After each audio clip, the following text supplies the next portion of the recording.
Our next guest thinks now may be the perfect time for some strategic profit-taking.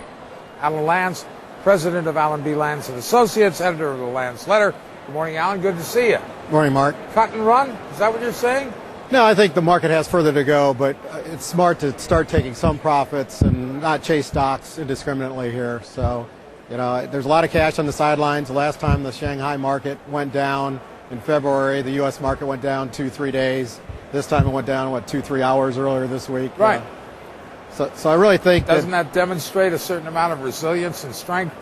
Therefore, we want to hang in here? Yeah, I think we want to hang in, but start being careful as far as with our selections. And a lot of our companies are starting to get taken over, private equity, et cetera. So it's a situation where we're getting forced to start taking profits. And I think that's going to be, a critical avenue. But with all the liquidity, we probably are headed higher with the momentum, yes. Alan, you say if we're going to look at the number one factor for the markets in the second half, forget oil, right? Forget private equity. Forget it's going to be interest rates, right? Yeah, interest rates. I mean, that's why we were so bearish last month, Carl. Interest rates went up even higher than we expected the first half of June. And I think the trend of interest rates is going to dictate as far as what stocks do the second half. How bearish does that make you going into 2H? Well, I think basically what the month of June did is it put risk back in the investors' equation. Before, I think we had one down month since May 2006. So now that investors are looking at the risk equivalent with the subprime loans, with interest rates going up, with higher energy, it's a situation where you're going to have more volatility. You're going to have these 100-point swings, et cetera. So I think the smart investor takes advantage of those swings. And, those glory days of being up every month are going to be over. Alan, what do you think? Is the market, are they more immune to rates than maybe even you think? Yeah, I think we are. I think there's a record number of bank loans out there. Some of the covenants aren't as disciplined as they should be. 2006, we had a record issuance of high-yield debt. And 2007 year-to-date, we're on pace to break that record. So obviously, even interest rates at 5.25 is problematic. And I think you add in the subprime loan problems and the hedge fund derivative problems, and like I said, risk is back in. So you're going to have these volatile days. If interest rates go down as low as Ned thinks, it'll be a good period. But I don't think interest rates are going back down to 4.5. Ned, you're actually looking there's for going to be some downside. Okay, we're back. Our next guest doing the opposite of what most investors are doing.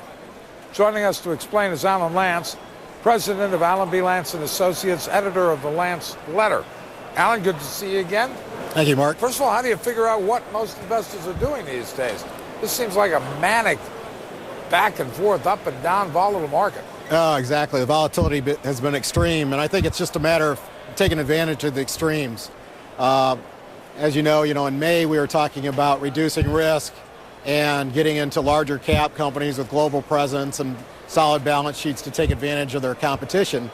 Well, it seems like in the last 3-4 months we've had that flight to quality and more investors doing that.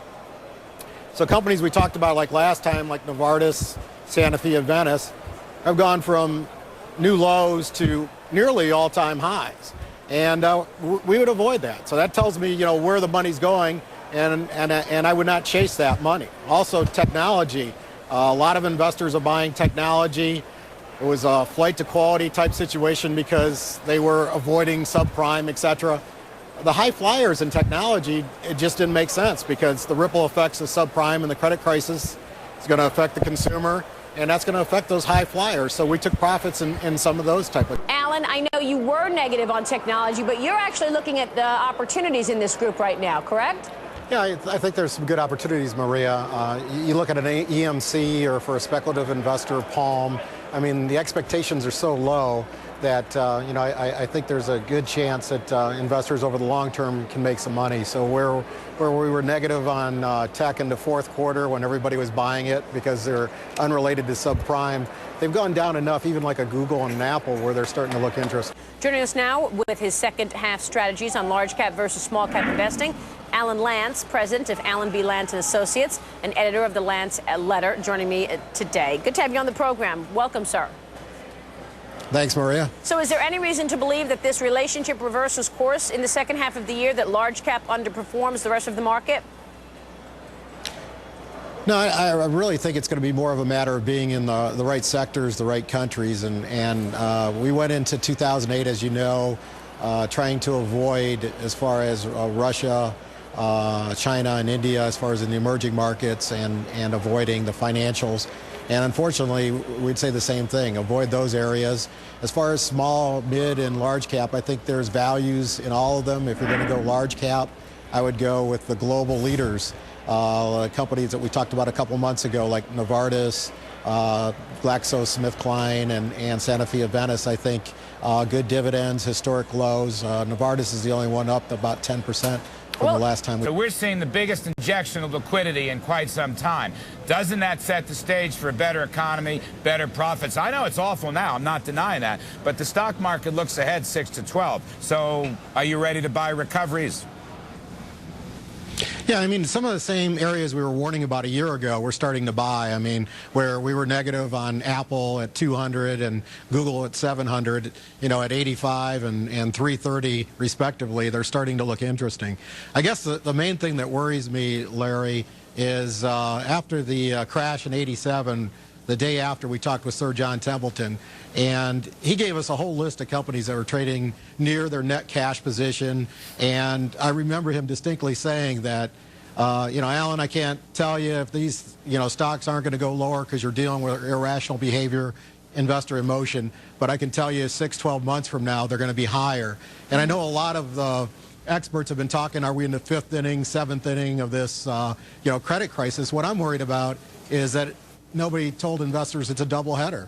And now that we're finally starting, instead of putting Band-Aids, starting to implement some things like you said, as far as injecting cash and what have you, instead of ignoring the problem, the damages as far as the economy, you know, is so great that, you know, I can't really say 6 months from now that, you know, I know what Apple or Google, you know, is going to earn, and therefore we're still putting in money, but doing it cautiously. I really thought we'd be putting in more money by now.